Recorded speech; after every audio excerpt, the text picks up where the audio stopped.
Mileage को लेके इतने सारे क्वेश्चंस आते हैं मेरे चैनल में, तो हम 3 पॉइंट्स को आज कवर करेंगे। पहला, माइलेज को कैसे बढ़ाए। दूसरा, मेंटेनेंस कॉस्ट को कैसे रिड्यूस करे आपकी कार में। और तीसरा, ब्रेक्स के लाइफ को कैसे बढ़ाए। सबसे पहला स्टेप है सामने वाले जो व्हीकल्स होते हैं उससे आप कितना डिस्टेंस मेंटेन कर रहे हो। सबसे बड़ा गेम होता है माइलेज का डी एक्सेलरेशन और एक्सेलरेशन में। आप किस तरह से डी एक्सेलरेट कर रहे हो और किस तरह से एक्सेलरेट कर रहे हो। अगर ये आप बहुत अच्छे तरह से कर रहे हो देन आपका माइलेज भी बहुत अच्छा रहेगा। This is a very important skill to have for any driver. तो आपको मैं एक्सप्लेन करता हूँ, इसमें कोई कॉम्प्लेक्सिटी नहीं है, ये होता है प्रैक्टिस से। आपको आपके कार के इंजन ब्रेकिंग को यूज करना है and you should reduce using the brakes. ये पॉसिबल है अगर आप सामने वाले व्हीकल से थोड़ा डिस्टेंस मेंटेन करते हो। जब आप सामने वाले व्हीकल से थोड़ा डिस्टेंस मेंटेन करते हो तो उनके ब्रेकिंग को देखकर आप इजीली डिसाइड कर सकते हो कि आपके एक्सेलरेटर पेडल से आपको पैर कब हटाना है। इससे क्या होता है, मोमेंटम से कार सामने की तरफ बढ़ने लगता है और अपने आप रुक जाता है। इससे ना ही आपको एक्सेलरेशन करना पड़ता है, तो इंजन में कोई भी प्रेशर नहीं है, तो फ्यूल कंजप्शन एकदम जीरो है। और ब्रेक्स तो आप यूज नहीं कर रहे हो क्योंकि आपको पता है कि थोड़ी देर बाद मुझे रुकना है। और अगर आपको रुकना है, आपको ऐसा लगता है कि स्पीड बहुत ज्यादा है, मुझे थोड़ा कंट्रोल में लाना है, तो आप आराम से डाउन शिफ्ट कर सकते हो। और जब आप डाउन शिफ्ट करते हो, मे बी आप थर्ड गियर पे चला रहे हो और आपको लगता है कि अभी गाड़ी का स्पीड और कम करना है मुझे क्योंकि अभी थोड़ी देर बाद गाड़ी रुकना चाहिए, तो आप इमीडिएटली सेकंड गियर पे शिफ्ट करो। आप इमीडिएटली फील करोगे कि रेसिस्टेंस बढ़ रहा है और कार का जो तेजी है वो और कम होते जा रहा है। इंजन ब्रेकिंग को जब आप यूज करते हो, जैसे आप इमीडिएटली आपको अगर स्पीड रिड्यूस करना है तो आपको डाउन शिफ्ट कर रहे हो,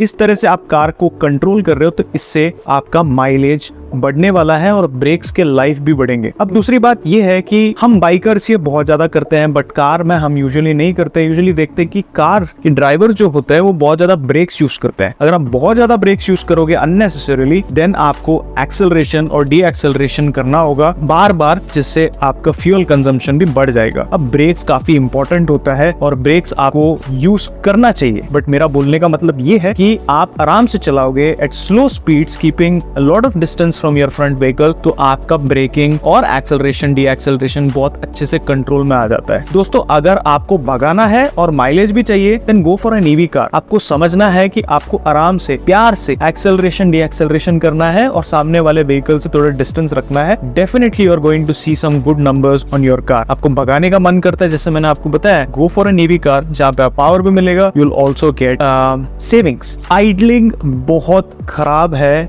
एंड इससे बहुत ज्यादा फ्यूल कंज्यूम होता है। आधा लीटर तक फ्यूल कंज्यूम कर सकते हो अगर आप एसी ऑन करके गाड़ी में बैठते हो और आइडलिंग करते हो। आइडलिंग का मतलब ये है कि आपका गाड़ी का इंजन ऑन है और आइडल पोजीशन में है, गाड़ी मूव नहीं हो रहा है। यूजुअली हम ये करते हैं ट्रैफिक सिग्नल्स पे। अगर देखते हो कि ट्रैफिक का सिग्नल जो है वो 30-40 सेकेंड्स तक, 30-40 सेकेंड तक आपको रुकना है, तो इमीडिएटली कार को ऑफ कर दीजिए। हम बहुत लोगों से सुने हैं कि कार में अगर आइडलिंग करते हो या गाड़ी को आप बंद कर देते हो, मे बी 10-15 सेकेंड के टाइम में बंद करके चालू करने में जितना फ्यूल कंज्यूम होता है वो बहुत ज्यादा है। ऐसा बिल्कुल नहीं है। आज का जो टेक्नोलॉजी है, कार का जो स्टार्टर है, उसका जो टेक्नोलॉजी इतना इंप्रूव हो चुका है कि वहां पे बहुत ज्यादा फ्यूल कंजम्पशन नहीं होता है। एक बेस्ट एग्जांपल आपको देता हूं मैं। आजकल बहुत सारे कार्स में ऑटो स्टार्ट स्टॉप का फंक्शन आता है। आपको लगता है कि ऐसा अगर होता जहां पे कार को स्टार्ट करने में, ऑफ करने में पेट्रोल कंज्यूम बहुत ज्यादा होता तो कंपनी वाले ये स्टार्ट स्टॉप का फीचर देते? कॉमन सेंस वाली बात है। इसीलिए मैं बता रहा हूं, अगर आपको लग रहा है कि ट्रैफिक सिग्नल में अराउंड 30 सेकंड तक आपको रुकना है, गाड़ी को ऑफ कर दीजिए, थोड़ा सा वेट कीजिए,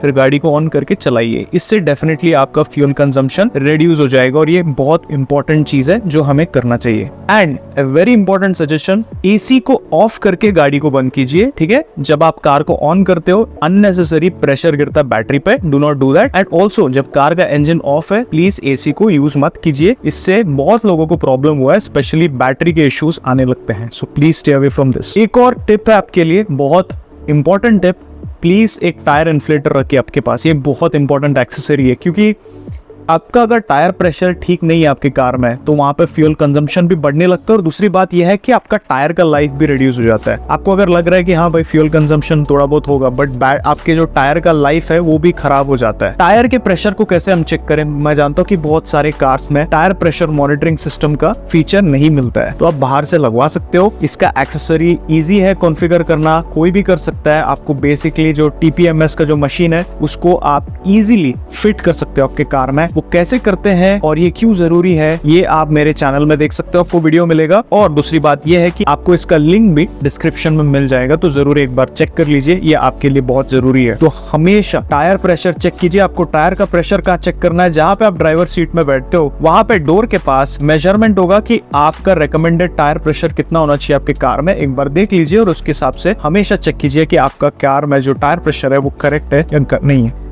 आपके कार को आप लुब्रिकेट नहीं करते हो तो रेसिस्टेंस बढ़ता है और इससे माइलेज भी ड्रॉप होता है। सिंप्लीफाई कर देता हूँ, जो नॉर्मल आपका सर्विसिंग होता है, टाइमली सर्विस प्लीज कर लीजिए। और आप जो इंजन ऑयल यूज करते हो आपके कार में वो प्रॉपर ग्रेड होना चाहिए जो कंपनी रेकमेंड करता है। आप बाहर से कहीं से लगवा रहे हो तो मेक श्योर कि वो जो इंजन ऑयल यूज करते हैं वो कंपनी के स्पेसिफिकेशन के हिसाब से है। अगर वो कोई दूसरे ग्रेड का इंजन ऑयल यूज करते हैं या अगर आपके इंजन को प्रॉपर लुब्रिकेशन नहीं मिलता है तो नेचुरली रेजिस्टेंस बढ़ने लगता है और आपका फ्यूल कंजम्पशन डाउन होने लगता है। आप आपके कार को टाइमली सर्विस नहीं करते हो तो वहां पे भी आपको प्रॉब्लम होने लगता है। और आपको अगर लगता है कि मेरे गाड़ी में रनिंग नहीं है तो मैं सर्विस नहीं करूंगा, ये बिल्कुल गलत है। क्योंकि जब आपका कार आइडलिंग में भी होता है, एज पर द टाइम इसका जो प्रॉपर्टीज है वो चेंज होने लगता है, विस्कोसिटी और इसके हीट रेसिस्टेंट प्रॉपर्टी, ये सब कुछ चेंज होने लगता है। तो हमेशा आपको टाइम के हिसाब से इंजन ऑयल को चेंज करना चाहिए, not connected to the running. तो रनिंग का कोई कनेक्शन नहीं है, it is based on time as well. तो प्लीज टाइमली सर्विस कीजिए आपके कार को, जो इंजन ऑयल है वो टाइमली चेंज कीजिए।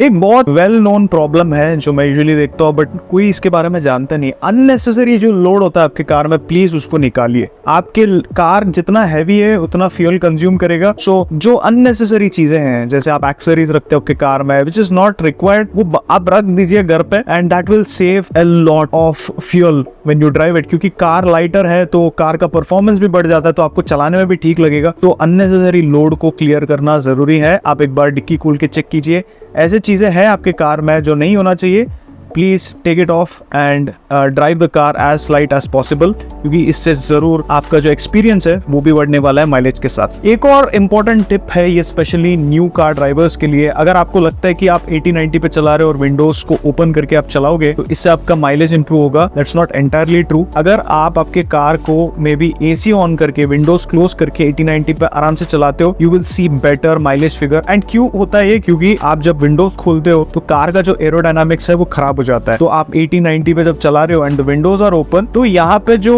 एयर का जो रेसिस्टेंस है वो बढ़ने लगता है और जो एरोडायनामिक्स है कार के वो खराब हो जाता है ऑब्वियसली। तो यहाँ पे जो ड्रैग है वो भी बढ़ता है, तो इसीलिए आपका माइलेज भी थोड़ा ड्रॉप होता है। मैं ये नहीं बोलूंगा कि एसी को यूज करने से आपका माइलेज इंप्रूव होता है, बट आप एसी यूज करके थोड़ा एंजॉय कर सकते हो, क्योंकि उसमें उतना डिफरेंस नहीं है जितना आप सोच रहे हो। तो हाईवे पे चला रहे हो, आप एसी चलाओ, नॉर्मल टेम्परेचर पे चलाओ, मे बी 1 या 2 पे रखो and keep it in a normal cooling. तो आप डेफिनेटली देखोगे कि भाई इसमें जो डिफरेंस है माइलेज में उतना ज्यादा नहीं है, तो कम से कम आप AC air condition car enjoy कर सकते हो। तो please make a note of this. और एक और सजेशन है आपके लिए, अब अगर ड्राइव कर रहे हो car, if you are opening the right window तो प्लीज आप पीछे वाला लेफ्ट विंडो खोलिए, क्योंकि जो एयर है वो पास होगा and it will move out of the rear left window आपके राइट से। आप एक बार एक्सपीरियंस कर सकते हो, अगर आपको लगता है कि this is not true, you can experience it. If you are driving, if you want to open the window, आपको फ्रेश एयर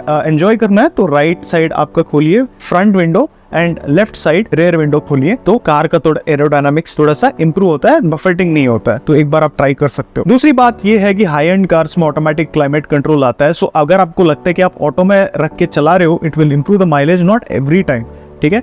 अगर आपको टेम्परेचर से उतना प्रॉब्लम नहीं है, it's not very hot outside, तो आप ऑटो से हटा दो और हायर टेम्परेचर पे रखो with more air circulation, you will see that जो माइलेज है वो थोड़ा इंप्रूव होगा। But auto is may be 23-24 पे रखोगे ऑटो पे, at that point car automatically manage करते रहेगा एंड डेफिनेटली माइलेज थोड़ा इंप्रूव होगा। तो ये ऑटो मोड को कब यूज करना है क्लाइमेट कंट्रोल में, ये आपको थोड़ा सा डिसाइड करना होगा, उसके हिसाब से आपको प्लान करके यूज करना होगा। Next we'll move on to some safety tips new drivers के लिए। ये बहुत लोग करते हैं एंड आपको मैं बता दूं सबसे डेंजरस चीज है ये। आई सी अ लॉट ऑफ पैसेंजर जो अपना पैर डैशबोर्ड पे रख के आराम से रिलैक्स करके बैठते हैं। एयरबैग जब खुलेगा इट विल डेफिनेटली फ्रैक्चर और डैमेज योर लेग। तो एक्सीडेंट भूल के नहीं आता है, तो कभी भी हो सकता है आपके साथ। तो never ever keep your legs on the dashboard. अगर आपके पैसेंजर्स ये करते हैं तो उनको प्लीज बताइए, and if this is something that you did not know, please watch this video. अगर आपके बच्चों को आप एयर को एंजॉय करवाना चाहते हो तो आप उनको बोलते हो कि सीट पे खड़े रहने के लिए and put their head outside the sunroof, ये सबसे स्टूपिड और सेंसलेस चीज है, क्योंकि जो सनरूफ का जो डिजाइन है वो इतना स्ट्रॉन्ग और शार्प होता है कि it can cut a human body in 2 pieces. और दूसरी बात यह है कि इंडिया में इतना सब कुछ वेल रेगुलेटेड नहीं होता है हमारे कंट्री में, तो मेटल वायर उनके गर्दन को भी काट सकता है। तो अगर आपके बच्चों के सेफ्टी को और लाइफ को वैल्यू करते हैं तो ऐसे हरकत मत कीजिए। I have seen a lot of people do it and it is very senseless and stupid. Next important tip है माइलेज को बढ़ाने के लिए, please opt for a smaller 3 cylinder engine. अगर आपको परफॉर्मेंस नहीं चाहिए then go for a 3 cylinder engine. ये आपको थोड़ा सा बेटर फ्यूल एफिशिएंसी ऑफर करते हैं। 4 cylinder engines are more smoother, they feel much better to drive, but 3 cylinder engines are always known to offer better fuel efficiency। हमेशा नहीं होता है, बट आप देखिए क्योंकि कार खरीदने के टाइम आपको देखना होगा कि ARAI फ्यूल एफिशिएंसी क्लेम कितना है, और वहाँ पे आप ओनर से भी बात कर सकते हो ये जानने के लिए, और मेरा चैनल भी देख सकते हो। ये वीडियो आपको यूजफुल लगा, अच्छा लगा तो दोस्तों प्लीज़ लाइक कर दीजिए और be part of the family and join us. ऐसे बहुत सारे वीडियोस हैं हमारे चैनल में, और ऐसे बहुत सारे वीडियोस, इन्फॉर्मेटिव वीडियोस आपके लिए मैं बनाते रहता हूँ। तो please join me right now. Notification bell icon को क्लिक कीजिए, क्योंकि मैं 10 बजे रात को लाइव आता हूँ ऑन फ्राइडे एंड सैटरडे। और जैसे मैंने आपको बताया कि opt for 3 cylinder engines, but आप अगर कोई माइलेज के चक्कर में सेफ्टी को कॉम्प्रोमाइज़ कर रहे हो तो वो और भी खराब है। Don't do that. आप थोड़ा सा माइलेज में कॉम्प्रोमाइज़ कर सकते हो, बट सेफ्टी में कभी कॉम्प्रोमाइज़ मत करो। ये बात आपके लिए बहुत ज़रूरी है, स्पेशली जो पहली कार ले रहा है। मुझे बहुत अच्छा लगा आप सबसे बात करके। अगर आपको अच्छा लगा तो please support me by liking and commenting below. फिर से मिलेंगे। Take care, always drive safe, wear your seat belts. Bye bye.